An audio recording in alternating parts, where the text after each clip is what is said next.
Shri KT Ramarao గారు. అధ్యక్ష, ముందుగా గౌరవ మంత్రి గారికి, ఎందుకంటే వారు లెజిస్లేటివ్ అఫైర్స్ మినిస్టర్ కూడా, వారిని అడగదలుచుకుంది ఏమంటే అధ్యక్ష, వారు పెట్టిందేమో తీర్మానం అన్నారు. తీర్మానం కాపీస్ అయితే మాకెవరికి రాలేదు. తీర్మానం అన్నారు, చర్చ ప్రారంభించారు. మరి నేనేమనుకున్నానంటే, ఎందుకంటే ఇంత ప్రాముఖ్యత కలిగిన అంశం కాబట్టి గౌరవ ముఖ్యమంత్రి గారే మరి రాష్ట్ర ప్రభుత్వ పక్షాన సమర్థవంతంగా తీర్మానం ప్రవేశపెడుతూ వాదన వినిపిస్తారేమో అనుకున్నాను. కానీ మరి వారు ఏ కారణం చేతనో కానీ ముఖ్యమంత్రి గారు మాట్లాడడం లేదు. వారి సహచర మంత్రివర్యులతో మాట్లాడించినారు. మరి ఇక వారికి మాట్లాడడం ఇష్టం లేక మాట్లాడతలేరా, ఇబ్బంది అయి మాట్లాడతలేరా నాకు తెలియదు. కానీ అధ్యక్ష, మాకు గత 10 సంవత్సరాలుగా మేము అక్కడ ఉండి చెప్పిందే ఇవాళ శ్రీధర్ బాబు గారు చెప్పిన అధ్యక్ష, కొత్తదేం లేదు. స్పీకర్ సార్, ముఖ్యమంత్రి గారు వారికి పాపం వారి ప్రధాన ప్రతిపక్ష నాయకుడిని ఏదో అనిపించాలనే ఉబలాటం ఎక్కువ కనిపిస్తుంది. ఇంత అత్యంత కీలకమైన 4 కోట్ల తెలంగాణ ప్రజలకు సంబంధించిన హక్కులు, అనుమతులు, నిధులు సర్వం ఈరోజు మనం ఇక్కడ చర్చించుకుంటున్నాం. ఇంత కీలకమైన సందర్భంలో ప్రధాన ప్రతిపక్ష నాయకుడు గారు ఇక్కడికి వచ్చి 15 సంవత్సరాల తెలంగాణ ఉద్యమం, 10 సంవత్సరాల తెలంగాణ రాష్ట్ర ముఖ్యమంత్రిగా 25 సంవత్సరాలు పనిచేసిన అని గొప్పగా చెప్పుకుంటూ ఉంటారు. ఎప్పుడు వీళ్ళేమో భజన చేస్తూ ఉంటారు.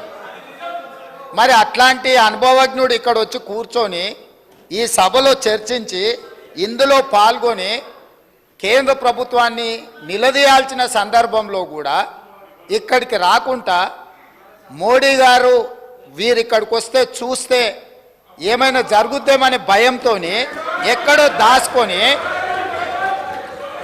దాచుకొని ఇక్కడ వీళ్ళని పంపించి వీళ్ళ అధ్యక్ష మాట్లాడేది తెలంగాణ రాష్ట్ర ముఖ్యమంత్రిగా కేంద్ర ప్రభుత్వం నిన్న ప్రవేశపెట్టిన బడ్జెట్లో తెలంగాణకు జరిగిన అన్యాయాన్ని, నిధులను, అనుమతులకు సంబంధించి నిన్నటికి నిన్న స్పష్టంగా మా మంత్రివర్గ సహచరులకు చెప్పడమే కాకుండా ఈరోజు ఈ సభలో ఈ తీర్మానాన్ని ప్రవేశపెట్టి అందరి అభిప్రాయాలను తీసుకొని ఈ తెలంగాణ రాష్ట్రానికి న్యాయం చేయాలని మా ప్రభుత్వం ముందుకు వచ్చింది.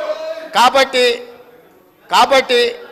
ఆ సభ్యులు ప్రస్తావించాల్సిన అంశాల మీద దృష్టి పెడితే అది తెలంగాణ రాష్ట్రానికి ఉపయోగపడుతుంది. అట్లా కాకుండా ఇట్లాంటి వివాదాస్పదమైన విషయాలు మాట్లాడితే వారి నాయకుడి యొక్క బండారం బయటపడుతుంది. దానివల్ల వారికే నష్టం జరుగుతుందని నేను సూచన చేస్తున్నా అధ్యక్ష. కేటీ రామారావు ఈ రకంగానైనా ముఖ్యమంత్రి గారు గొంతు విప్పినందుకు సంతోషం అధ్యక్ష. ఈ రకంగానైనా మాట్లాడే పరిస్థితి వచ్చినందుకు ధన్యవాదాలు అధ్యక్ష. ఒక్క మాట అధ్యక్ష, కేసీఆర్ గారి గురించి, మా పార్టీ గురించి వారు మాట్లాడిన మాటకి నేను ఒకటే వారికి చెప్పేది అధ్యక్ష, ఇక్కడ ఉండే ఈ నాయకుడి స్థాయికి మేము చాలా అధ్యక్ష. కేసీఆర్ గారు అవసరం లేదు అధ్యక్ష. ఆయన వచ్చినా రాకున్నా తప్పకుండా సమాధానం చెప్పే సత్తా మాకుంది. మీ సత్తా తెలుసు, మీరు ఇక్కడ ఉండి అక్కడ పోయిన వాళ్ళే, మీ సత్తా తెలుసు. కేసీఆర్ గారు అవసరం లేదు మీకు, మేము సరిపోతాం. మాకు సమాధానం చెప్పండి చాలు మీరు. అధ్యక్ష, వారు అన్నారు అధ్యక్ష తీర్మానం అని. అసలు తీర్మానం ఎక్కడుంది అధ్యక్ష? మాకైతే కాపీ రాలే. ముఖ్యమంత్రి గారు అంటున్నారు తీర్మానం ప్రవేశపెట్టిన. తీర్మానం ఏది అధ్యక్ష? అసలు మీరు ప్రవేశపెట్టిన తీర్మానం ఏది శ్రీధర్ బాబు గారు? మీరు legislative affairs minister, where is the resolution లేకుండా చర్చ ఏంది అధ్యక్ష? అసలు ఈ షార్ట్ డిస్కషనా, రెజల్యూషనా, ఏం పెడుతున్నారో కూడా తెలియకుండా హౌస్ నడుపుతున్నారు. సార్, ఇప్పుడు గౌరవ ముఖ్యమంత్రి గారు స్టేట్మెంట్ చేశారు. స్టేట్మెంట్ చేసి మీ అభిప్రాయాలను తీసుకొని చాలా డెమోక్రటిక్గా పోతా ఉన్న సందర్భం, మీరు డెమోక్రసీ వద్దు, డెమోక్రటిక్ పోవద్దు అంటే మేము స్పెసిఫిక్గా తీర్మానం చేస్తాం. దాని పరంగానే దాంట్లోనే మీరు ఆ అంశాల విషయంలోనే మేము డెమోక్రటిక్గా ఒక స్టేట్మెంట్ చేశాం. స్టేట్మెంట్ తర్వాత మీ అభిప్రాయాలను తీసుకొని ఈరోజు మేము ఒకటి ఆలోచన చేయాలా. దాంట్లో ఏముంది సార్ అధ్యక్ష? ఈరోజు గవర్నమెంట్ బిజినెస్లో ఏముంది? మేము స్టేట్మెంట్ చేసి మీ అందరి అభిప్రాయాలను తీసుకొని తీర్మానాన్ని ప్రవేశపెడతాం. మీ అభిప్రాయాలను కూడా దాంట్లో పరిగణనలో తీసుకొని తీద్దామని ఆలోచన చేస్తే వద్దు అంటే ఇప్పుడే పెడతాం. 5 నిమిషాలు బ్రేక్ ఇవ్వండి అధ్యక్ష. ఇప్పుడే తీర్మానం పెడతాం, అదే తీర్మానం ప్రకారం పోదాం. యూనిలాటరల్గా మీరు అనేక సందర్భాల్లో తెలంగాణ రాష్ట్ర ప్రభుత్వం ఆ రోజు తీర్మానం పెట్టాం, యూనిలాటరల్గా పోకుండా డెమోక్రాటిక్ స్పిరిట్లో మీ అభిప్రాయాలను తీసుకొని పోదామంటే వద్దంటే ఎట్లా? వదిలేద్దాము. 5 నిమిషాలు బ్రేక్ ఇవ్వండి సార్ అధ్యక్ష, మేము రెజల్యూషన్ పోయి చేస్తాం. పల్లా రాజేశ్వర రెడ్డి గారు కూర్చోండి. కేటీ రామారావు గారు. అధ్యక్ష, మేము 10 ఏళ్ళు అక్కడ కూర్చున్నాం అధ్యక్ష. 10 ఏళ్ళు ప్రభుత్వాన్ని నడిపాం. ఒక స్టేట్మెంట్ కానీ ఒక రెజల్యూషన్ కానీ ప్రవేశపెట్టినప్పుడు ముందుగా సాంప్రదాయం ఏంటంటే అధ్యక్ష, అసలు ప్రభుత్వం ఏం చెప్పదలుచుకున్నది, ఏ అంశం మీద చర్చ చేయదలుచుకున్నది, ముందు దాని ప్రతులు అందరికీ పంచాలి. అధ్యక్ష, కొద్దిగా హౌస్ని ఆర్డర్లు పెట్టండి అధ్యక్ష. నేను మీ మంచి కోసమే చెప్తున్నా, ప్రభుత్వం ఎట్లా నడపాలో చెప్తున్నా. నేనేమంటున్నా అంటే అధ్యక్ష, వారు ముఖ్యమంత్రి గారు వారు గతంలో మంత్రిగా పనిచేయలేదు, వారికి సభా వ్యవహారాల అనుభవం లేకపోవచ్చు.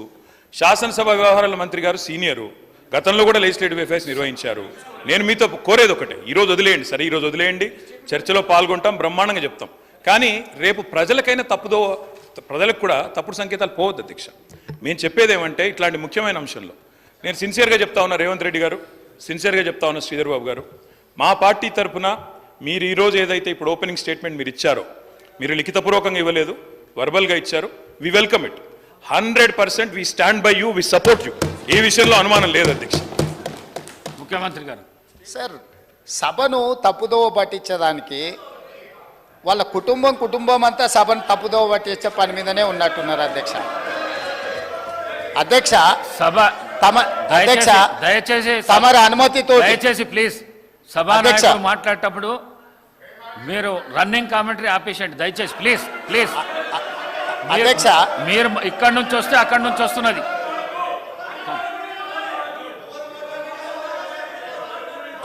అధ్యక్ష, నేను వారు మేనేజ్మెంట్ కోర్ట్ అని అనుకున్నా కానీ యాబ్సెంట్ ల్యాండ్ లార్డ్ కానీ కూడా ఇప్పుడు అర్థమవుతుంది అధ్యక్ష. అధ్యక్ష, ఇనీషియల్గా నేను మీ అనుమతితో కేంద్ర ప్రభుత్వం 2024-2025 ఆర్థిక సంవత్సరానికి ప్రతిపాదించిన బడ్జెట్లో తెలంగాణ రాష్ట్రానికి కేటాయించాల్సిన నిధులు, ఇవ్వవలసిన అనుమతుల విషయంలో చూపించిన వివక్షపై సభలో చర్చకు అనుమతించవలసిందిగా కోరుతున్నాను అని స్పష్టంగా చర్చ కోసం నేను అనుమతి అడిగిన. వారు తీర్మానం ప్రవేశపెట్టినరు, తీర్మానం మాకు ఇవ్వలేదు. ఏంది అధ్యక్ష? ఎవరిని తప్పుదోవ పట్టిస్తున్నాడు అధ్యక్ష?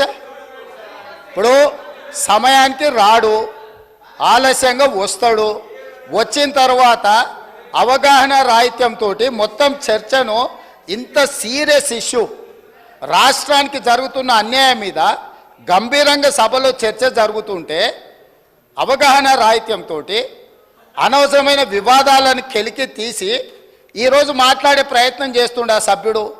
మళ్ళొక్కసారి స్పష్టంగా ఒకవేళ వారికి ఒకవేళ కాగితం లేకపోతే కాగితం పంపిస్తా. నేను మొదట చర్చ చేయండి అని చెప్తున్నాం. మీ అభిప్రాయాలు తీసుకోవడానికే చర్చ పెట్టినాం. మీ అభిప్రాయం ఏంది? మొన్న ఢిల్లీకి పోయి చీకట్లో మాట్లాడుకొచ్చుకున్నదే మీ అభిప్రాయమా? సభలో ఇంకేమైనా వేరే అభిప్రాయం ఉందా? మీరు ఏం చెప్తారో చెప్పడానికి మీకు అనుమతి ఇచ్చినాం. అది చెప్పకుండా వివాదాలు చేసి ఏదో ఒకటి మాట్లాడితే మీరు సభలో నుంచి బయటికి పంపిస్తే అబ్బా బతుకురా జీవుడా అని తప్పించుకొని పారిపోదామని ఇట్లాంటి ప్రయత్నాలు చేస్తున్నారు అధ్యక్ష. కానీ బయటికి పంపొద్దు అధ్యక్ష. నించోబెట్టుండ్రి, వాళ్ళ అభిప్రాయం కనుక్కోండి, వాళ్ళు స్పష్టంగా చెప్పాల్సిందే. తెలంగాణ ప్రజల ముందల వాళ్ళని నించోబెట్టుండే అధ్యక్ష. చీకటి ఒప్పందాలతోని తెలంగాణకు అన్యాయం జరుగుతుంటే సభలో ఇంత ప్రధానమైన అంశం మీద చర్చ జరుగుతున్నప్పుడు ఇది తీర్మానమా, ఇది చర్చనా? స్పష్టంగా చర్చ అని నేను చెప్పిన అధ్యక్ష. కావాలంటే మీరు రికార్డులు తిరిగేసుకోండి, చర్చలో పాల్గొనండి. చర్చలో పాల్గొన్న తర్వాత ప్రభుత్వం వైపు నుంచి తీర్మానం ప్రవేశపెట్టాలని ఒకవేళ ప్రభుత్వం అనుకుంటే మీరందరూ సూచన చేస్తే ఈ చర్చను మీరు తీర్మానం కింద ఒకవేళ మలుద్దామా, మీరు యూఆర్ ఎట్ యువర్ ఫ్రీడమ్, మీరు సజెషన్ ఇవ్వండి. గవర్నమెంట్ ఓపెన్ మైండ్తో ఉంది, మీరు ఏమైనా సజెషన్ ఇస్తే తీసుకోవడానికి.